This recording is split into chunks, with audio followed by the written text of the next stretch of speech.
Oui, continuons.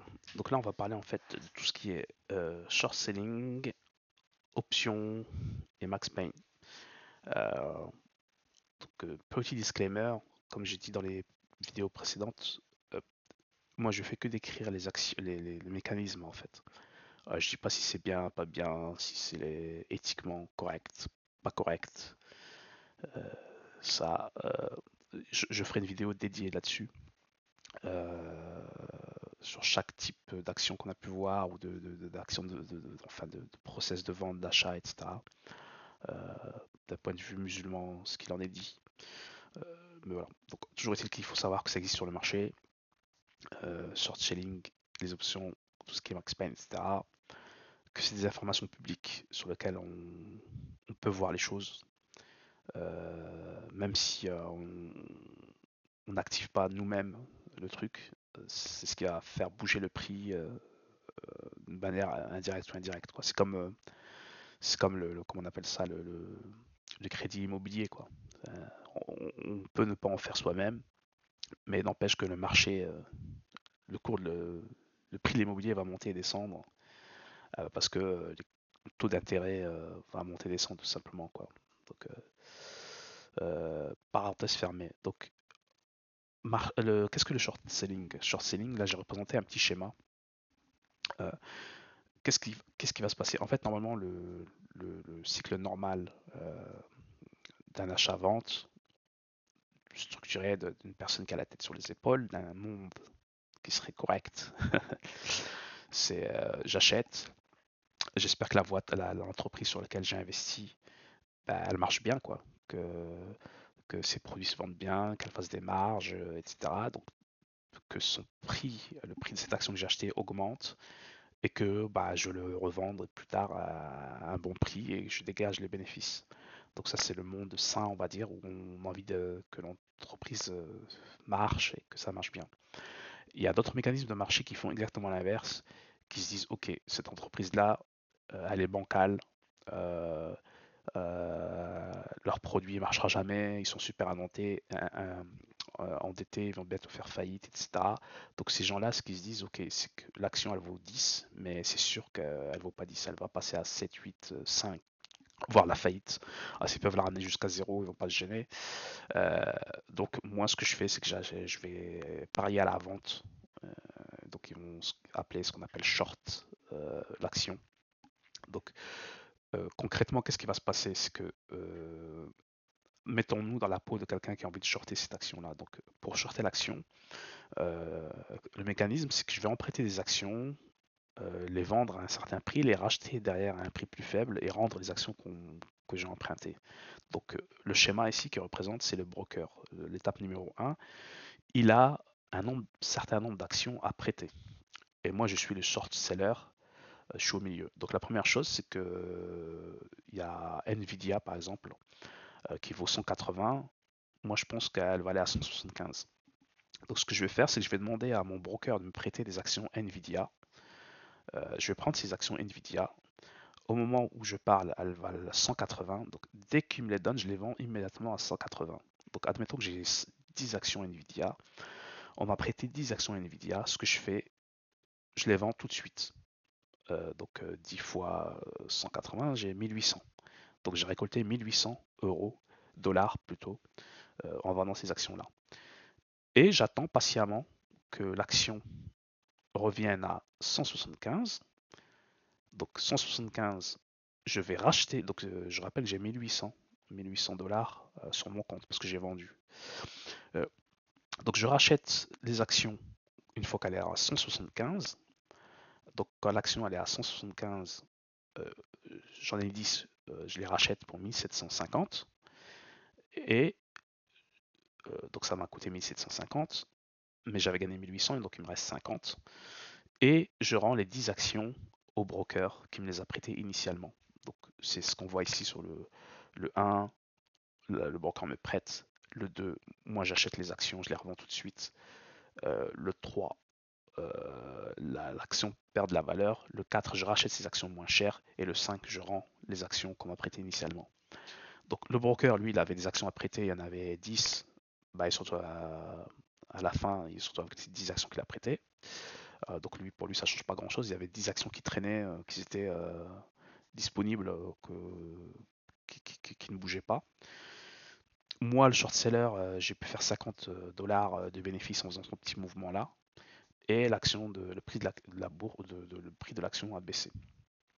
Donc, ça, c'est le mécanisme général du short selling. Là, on va rentrer un peu plus dans les détails, euh, parce qu'il y a pas mal d'éléments là. La première chose, c'est que les actions qui m'ont été prêtées par le broker, elles n'ont pas été faites gratuitement. Elles ont été prêtées avec un taux. Donc en fait, quand on emprunte des actions pour les shorter, ça se fait jamais gratuitement. Il y a un taux d'emprunt. C'est un taux annuel. Donc si j'emprunte pour 1000 dollars, j'en sais rien, 1000 dollars d'actions, ben régulièrement, il y a le broker qui va venir récupérer un petit montant tant que j'ai pas rendu ces actions-là, je les ai empruntées, donc je lui dois un petit montant de X%. Ce montant-là, on appelle ça le CTB ou le cost to borrow. Donc on va voir après sur un site comment on peut traquer ce cost to borrow. Juste retenir que plus le cost to borrow il est énorme, plus il est grand, ça peut atteindre des fois 1000%, quoi. 1000%, j'ai rarement vu plus de 1000%, mais 1100, 1200, 1300%, c'est des choses qui peuvent arriver. Donc une action, elle est tellement peu disponible que pour pouvoir l'emprunter, ça coûte énormément d'argent. Et pouvoir shorter cette action-là, ça coûte énormément d'argent. Mais conséquence de ça, ça veut dire que la personne qui a emprunté ces actions-là, elle va pas les garder longtemps comme ça, parce que ça lui coûte énormément cher, surtout si le prix de l'action ne baisse pas, quoi. Donc il va avoir tendance à vouloir, voilà, de vouloir rembourser ou rendre ses actions le plus vite possible. Donc ça, c'est le premier élément, ce qu'on appelle le CTB. Le deuxième, c'est le short volume. En fait, si je me place uniquement dans le petit 3 là, au niveau des actions, donc les actions, moi ce que je vois, c'est juste des ordres d'achat et des ordres de vente. Enfin, quand j'ai une exécution, un trade, c'est quelqu'un qui a acheté, quelqu'un qui a vendu, etc. Donc il y a un certain nombre d'actions qui ont été échangées, mais on peut rentrer dans le détail, on peut savoir le nombre de pourcentage de transactions qui sont liées à des shorts ou pas. Donc est-ce que je sais pas si j'ai 20% de shorts, ça veut dire qu'il y a 20% de mon volume, c'est lié à des transactions qui ont été empruntées pour spéculer à la baisse, on va dire ça. Euh, Ensuite, il y a le fail to deliver. Donc c'est quelque chose aussi qu'on peut mesurer, qu'on va voir. C'est ok, moi j'ai shorté, donc j'ai fait l'étape 1, 2, euh, mais j'arrive pas, enfin le short seller, il n'arrive pas à faire les étapes 4 et 5, quoi. Donc il n'arrive pas à assumer, il a emprunté des actions, mais il n'arrive pas à les rendre. Donc c'est aussi quelque chose qu'on peut mesurer, qui peuvent indiquer des anomalies ou des configurations particulières du marché qui font qu'on peut en tirer des conclusions ou pas. Ensuite, il y a tout ce qui est naked short sell. Donc tout ce qu'on a vu ici, en fait, on a dit qu'il y a un broker qui a un certain nombre d'actions à prêter. Le short seller les emprunte, il revend sur le marché, il rachète derrière, etc., etc. Donc ça c'est la théorie, parce qu'en en fait, euh, tout est informatisé, etc. Et malheureusement, ça se fait pas en temps réel. En fait, quand le broker dit qu'il a 1000 actions à prêter, il y en a 1000, peut-être qu'il y en a 900, peut-être il y en a 1100. Enfin, c'est pas forcément un chiffre très précis. Ça peut varier. Et surtout, comme c'est purement informatique, des fois il y a des fraudes dans le sens où le broker il a rien à prêter. Le shorter il fait l'action il vend des choses qu'il n'a pas en fait. Donc comme c'est que des mouvements d'écriture financiers et d'échanges électroniques, rien n'empêche de dire moi j'ai rien, mais j'achète, je revends, donc j'espère avoir les 50 dollars dont on a parlé initialement là, mais sur une feinte quoi. Une feinte, je fais comme si j'avais les 10 actions de Nvidia, mais en fait, j'ai jamais eu dans mes mains, quoi. J'ai acheté, revendu, je les ai revendus, rachetés, etc. J'ai rendu, mais en fait, tout ça, c'était que du vent. Il n'y a rien qui existe réellement. C'est juste moi, j'ai fait un mouvement informatique euh, sur le marché et la consolidation de tout ce qui s'est passé, en fait, elle va arriver beaucoup plus tard. Parce qu'en fait, tous ces mouvements-là, etc., ils sont équilibrés. À la fréquence d'équilibrage, c'est minimum à la journée. Donc tout ce qui est locate, comptabilisation des réels, des nombres d'actions disponibles au short, le CTB, tout ce truc-là. Quoique CTB, non, c'est pas journalier, ça peut être en intraday, mais il y a pas mal de choses qui sont consolidées uniquement à la fin de la journée. Et il y a d'autres qui sont même consolidées qu'une fois tous les 15 jours ou tous les mois ou ce genre de choses. Et c'est beaucoup plus tard qu'on saura en fait que sur cette action-là, il y a eu beaucoup de shorts, naked short selling, qui est d'ailleurs c'est illégal, hein, c'est illégal de faire ça. Ça s'appelle une manipulation de marché euh, et qui peuvent être détectés par la SEC, l'organisme de vérification de contrôle des marchés, qui peuvent derrière mettre des restrictions, des amendes, ce genre de choses aux brokers qui s'amusent, ou tout intermédiaire financier qui s'amuse à faire ça en fait. Euh, voilà. Et il y a aussi le concept de short squeeze. Donc en fait, on va l'aborder très brièvement là, mais on va après dans des exemples un peu plus concrets. Euh, donc normalement, moi, quand je suis un short seller et que je parie à la baisse, bah, mon objectif c'est que le prix baisse de l'action derrière, quoi. Mais si jamais pour X ou Y, souvent que j'ai pas anticipé, par exemple la société sort une news d'un nouveau contrat ou d'un truc extraordinaire ou d'un truc vraiment qui sort de l'espace, d'un rachat d'un concurrent, ça peut être tout et n'importe quoi. Le prix de l'action, il fait exactement l'inverse.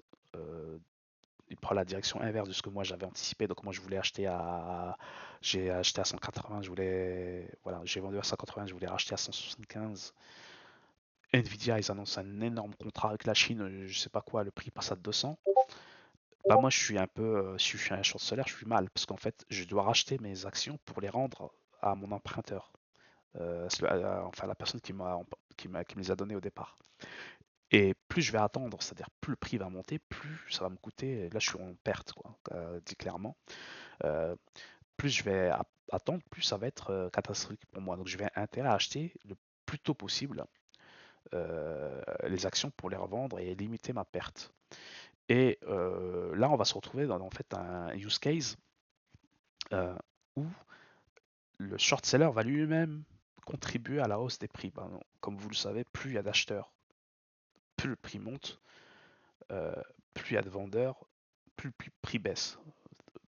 Très basique. Donc plus il y a d'acheteurs, c'est-à-dire que même les short-sellers se mettent à acheter des actions à un prix élevé pour pouvoir les rendre et couvrir, c'est ce qu'ils appellent se couvrir, le fait de racheter les actions pour les rendre au broker qui nous les a prêtées initialement, ça s'appelle se couvrir.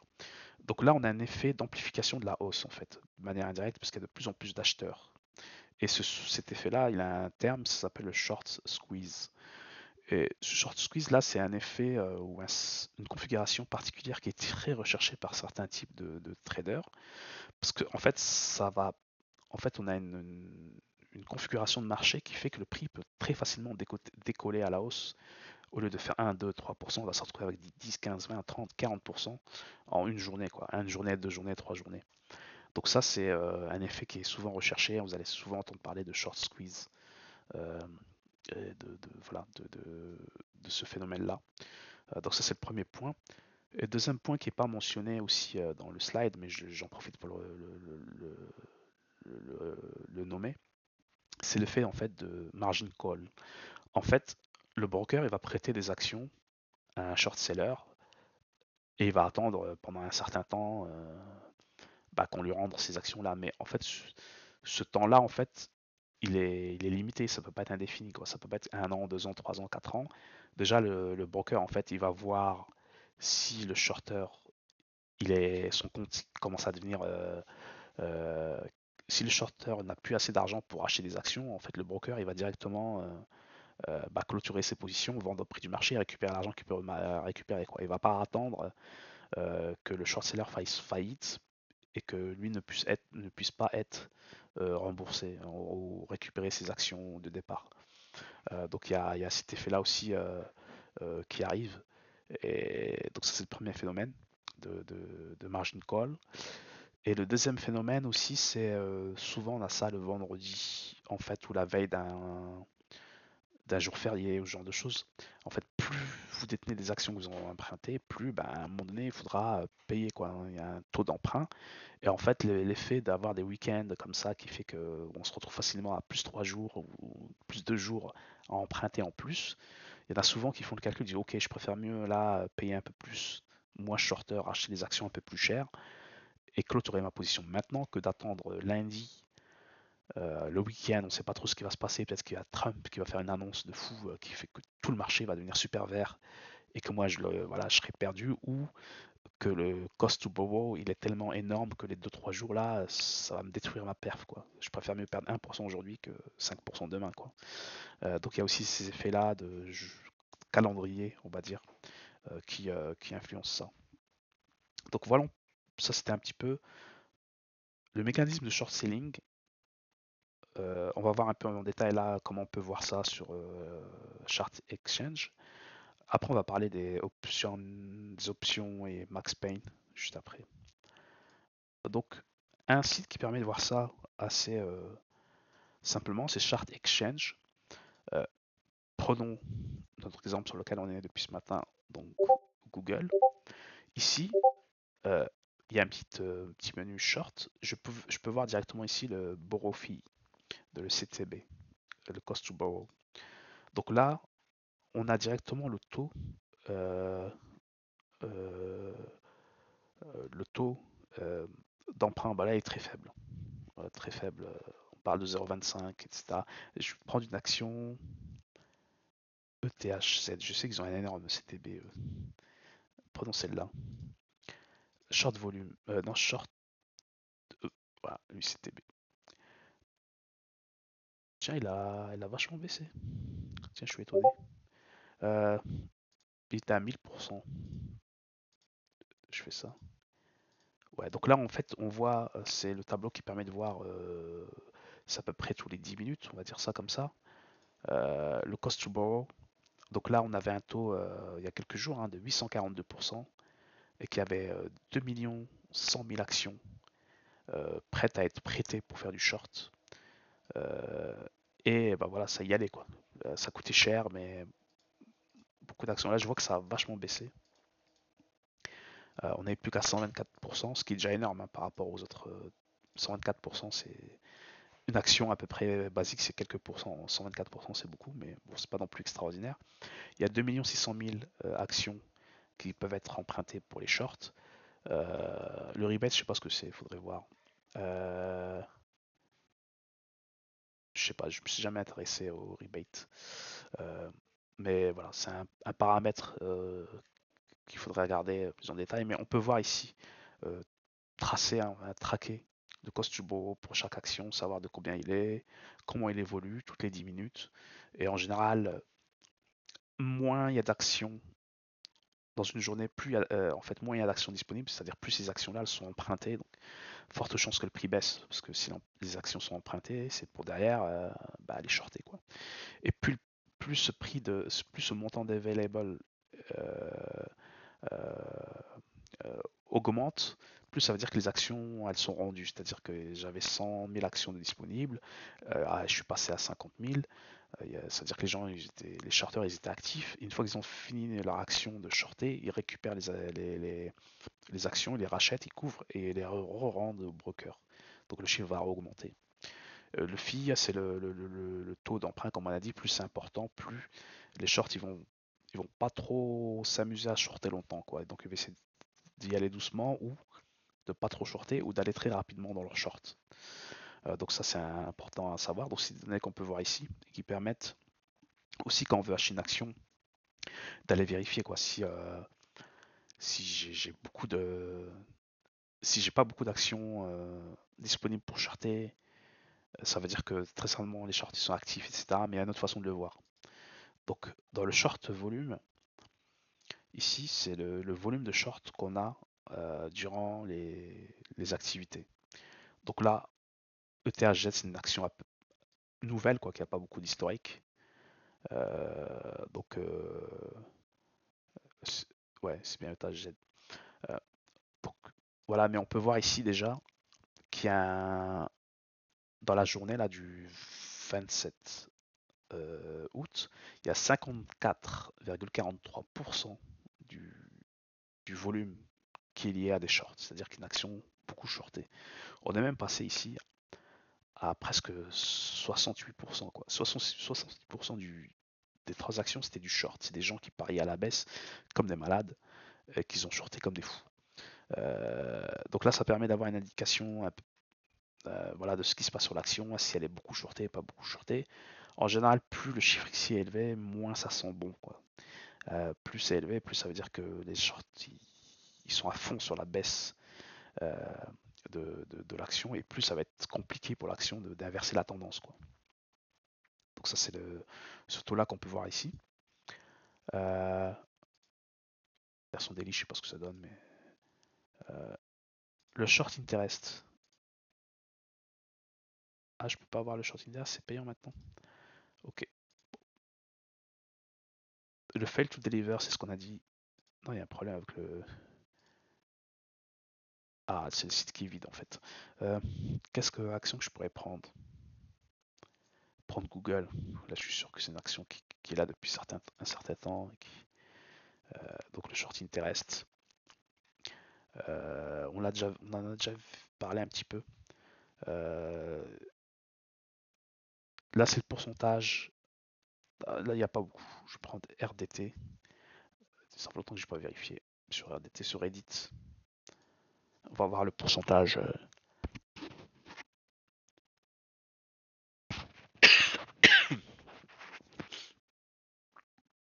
Donc là, il y a un short interest voilà, c'est un peu important. C'est pas non plus dégueulasse, mais il y a beaucoup faut toujours à comparer par rapport au nombre d'actions en circulation. Donc sur Reddit, il y a 187 millions d'actions disponibles, donc 165 millions réellement sur le marché, et il y en a 20 millions qui sont dédiés en fait à tout ce qui est short, qui sont utilisés pour des shorts. Donc voilà, c'est toujours une donnée qui est intéressante. J'ai pas fait le ratio, je sais pas combien ça fait, mais pas négligeable, quoi. Euh, c'est pas négligeable. Donc c'est une des actions qui est beaucoup shortée. Si je prends d'autres actions, Nvidia par exemple, Nvidia qui marche plutôt pas trop mal, quoi. Une société solide qui marche pas trop mal. Là, je m'attends à avoir pas beaucoup de. Enfin, pas beaucoup, ouais, en proportion. En fait, il y a 205 millions d'actions disponibles pour short, mais à comparer aux 24 milliards d'actions disponibles, quoi. Donc c'est peanuts. Très peu de short ou d'actions ou de tentatives de short. On va retrouver aussi, je pense, sur le short volume. Ah, quand même, hein, je m'entendais pas autant. 40-50%. Ouais. Faudrait voir. Ouais, ces derniers temps, c'est pas mal shorté. Je suis étonné. Bon, ils perdent. Ça marche plutôt pas trop mal. Nvidia, ça monte à chaque fois. Donc, mais voilà. Je m'attendais plus à du 30%, comme ça. Mais non. Apparemment, beaucoup d'activités short aussi sur cette action-là. Prendre Tesla. Tesla, je pense à short beaucoup. Si je vais sur short interest. Ouais, pas que 2%. Ok, je pensais plus. Par contre, short volume, je suis étonné. Il y a moins de short sur Tesla que sur Nvidia. Bon, voilà. C'est pas des actions que je regarde tous les jours, mais bon, intuitivement, je m'étais dit l'inverse. Donc ouais, voilà, c'est des informations qu'on peut retrouver sur Chart Exchange pour pouvoir tracer, voir ce qui se passe, etc. Et le fait que ça va avoir derrière sur l'action de la bourse. Le fail to deliver aussi, voir ici un peu le pourcentage d'actions dont qu'ils n'ont pas été honorés tout simplement. C'est il y avait, je sais pas, 100 000 actions qui ont été prêtées, mais on arrive à en retrouver, je sais pas, 95 000, il y en a 5 000 qui sont dans la nature, on ne sait pas, boum, ça ressort en anomalie euh, auprès de la SEC, ça remonte dans le fait to deliver, et c'est un truc qui est traqué, quoi. Donc si jamais il y a un nombre anormal de fait to deliver, bah, l'action se retrouve en surveillance par la SEC, etc., etc. Donc ça, c'était le short selling. On va passer rapidement là euh, aux options et après le Max Payne. Donc option, qu'est-ce qu'une option? Option, c'est un produit dérivé qui permet à celui qui le détient d'acheter ou de vendre. Donc il y a soit des calls ou des puts. Donc call, c'est moi en tant que... Déjà, une option, c'est quelque chose qui est émis. C'est un produit qui est vendu par les market makers. Donc là, si par exemple je prends euh, Interactive Broker, je vais sur Nvidia, voilà, je vais sur options. Ici, on va retrouver toutes les options. Il y a différents. Déjà, il y a ce qu'on peut voir, il y a une notion de maturité, de date cible. Donc là, c'est les gens qui vont. C'est toujours du pari, hein. C'est les gens qui vont pour le 29, c'est-à-dire il reste 0 jours, c'est pour demain. Au 29, il y a certaines personnes qui vont acheter des contrats qui leur permettent d'acheter ou de vendre du Nvidia. Donc là, si moi j'estime que Nvidia va, va baisser par exemple, donc je vais acheter une vente et je peux dire ok, forcément plus le prix de vente est élevé, plus l'option va coûter super cher. Moi, je vais acheter ici, mais je vais pas le faire, hein. Je touche pas à ça, moi. Mais c'est juste pour vous dire comment ça marche. Euh, Ici à 180, ça me coûtera 1,33 pardon, d'acheter une option qui va me donner le droit demain de vendre à 180. Donc si jamais le cours de Nvidia il est à 175, c'est jackpot parce que je l'ai vendu à 180, je la rachète à 175, je gagne 5 dollars quoi. Par contre à l'inverse, si jamais demain le prix il est de 180, moi j'ai 180,1, bah mon option elle vaut zéro quoi. Parce qu'en fait, euh, je, si j'achète directement l'action, ça me revient moins cher que de payer les 1,33 dollars pour acheter à 180 alors que l'action elle est à 180,1 quoi. Donc là, mon option vaut zéro. Et inversement, donc ça c'était pour les puts, pour le droit de vendre, mais idem pour les droits d'acheter. Si je veux acheter l'action, donc là j'estime que l'action va monter, en plus dans ce sens-là, là je veux pouvoir acheter l'action demain à 177,5, quel que soit le cours de l'action. Donc, si l'action elle vaut 200, moi je vais pouvoir l'acheter à 177,5 et la revendre directement à 200 et empocher la différence. Donc c'est pour ça là le, le prix d'exercice pour le 29 août qui est de 177,5, ça coûte 3,25 dollars. Donc je vais devoir payer 3,25 dollars pour avoir ce contrat qui va me permettre derrière de revendre euh, des actions à ce prix-là, quoi. Donc c'est ça qu'on appelle des options d'achat et de vente de call de put qui permettent derrière à certaines personnes de se couvrir. Euh, oui, pardon. Donc oui, donc les options, instruments qui permettent d'acheter et de vendre à un certain prix défini à l'avance pour à une certaine date, à un certain prix. Euh, donc ce qui est intéressant comme structure en fait de ces produits-là, c'est que ça va nous dire à peu près une telle date, il y a à peu près tel prix qui est anticipé par un certain nombre de personnes.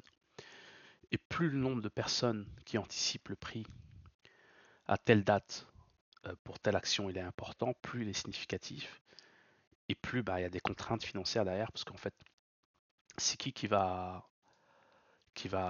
c'est qui émet ces options-là? En fait, en général, c'est les market makers, ou c'est des sociétés spécialisées, des structures des financières spécialisées qui vendent ces produits-là sur le marché. Et donc, pour eux, c'est un enjeu important parce que vous voyez, euh, soit le prix, soit l'option vaut zéro parce que bah, c'est hors contexte. Tu me proposes d'acheter à 100 quelque chose qui vaut 80, ben, ça vaut rien ton truc. Inversement, tu me proposes de vendre à 80 quelque chose qui vaut 100, ben, je préfère directement le vendre à 100. Euh, ou soit, ben, si jamais c'est l'autre qui a raison, ça va coûter très très cher à la structure parce que bah, faut payer la différence quoi, à chaque fois. Donc ça peut coûter beaucoup beaucoup d'argent. Mais ouais, si on se place juste en tant qu'observateur lambda des actions, bah, ça donne ces informations-là qui sont assez intéressantes à savoir. Informations d'ailleurs qu'on peut traquer et suivre toujours sur Chart Exchange. Euh, on prend l'action qui nous intéresse, par exemple Google.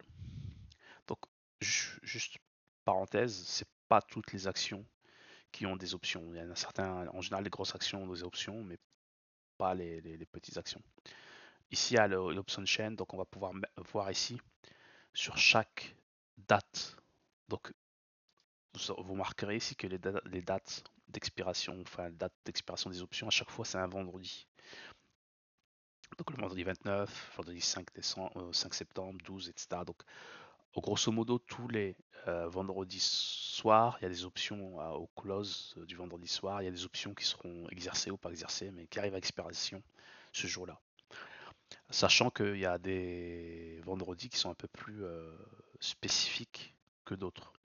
Mais ce que je voulais faire voir ici, c'est surtout le volume. Ici, le volume d'options. En fait, ce que je voulais dire tout à l'heure, c'est que plus il y a d'actions qui sont achetées, vendues, plus c'est significatif. On peut retrouver cette information ici grâce à ce site-là, Chart Exchange. Bah, quel est le volume d'actions qui sont disponibles pour faire des calls ou des puts à tel prix, à telle date, quoi. Donc ça donne une indication c'est une indication qu'on peut prendre telle quelle. Et comme il y a des calls et des puts, on va tomber sur le troisième. Donc il y a des achats et des ventes. Ça va dans les deux sens. On va tomber sur le troisième concept là, qui est le max pain. Alors c'est quoi ce max pain? C'est si on prend d'un point de vue market maker qui émet ses options d'achat et de vente, en fait lui, euh, plus le prix s'écarte de certains prix, plus il va devoir payer des personnes, quoi. Donc c'est représenté par ce graphe-là. En fait, plus le prix va à la baisse, plus ça va lui coûter énormément cher bah, de donner de l'argent à ceux qui détiennent les actions. Donc je rappelle, c'est si euh, j'ai un put ici, j'en sais rien, à 170, et que le prix, en fait, en vérité, il est à- à- oui, pardon. Donc je reprends. Donc là, c'est ce chart-là qui présente d'un point de vue market maker ce que ça va lui coûter, en fait, ou ce que ça coûte. Euh,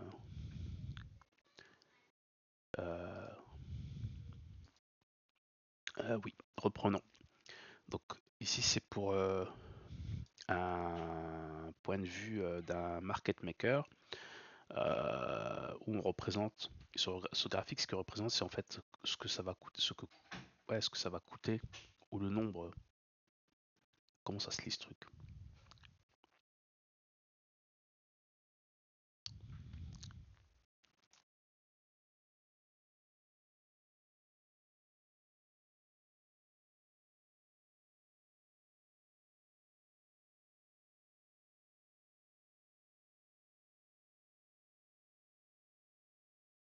Donc là, ouais, ici c'est représentation graphique des calls et des puts d'un point de vue market maker.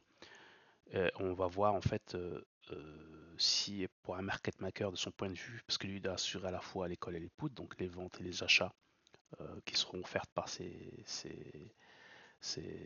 options-là, on voit en fait que si le prix il part très à droite, c'est-à-dire que le prix il va être super élevé par rapport à un certain prix, ça va coûter énormément d'argent au market maker. Idem, si le prix descend trop bas, ça va coûter trop cher, beaucoup cher au market maker. Et on voit qu'il y a un prix d'équilibre un peu au milieu, un creux là d'une vague, auquel le, le market maker, bah lui, ça lui coûte le moins possible. Et ça lui coûte le moins possible à lui, mais ça veut dire que pour les autres, c'est ce qui va leur coûter le plus.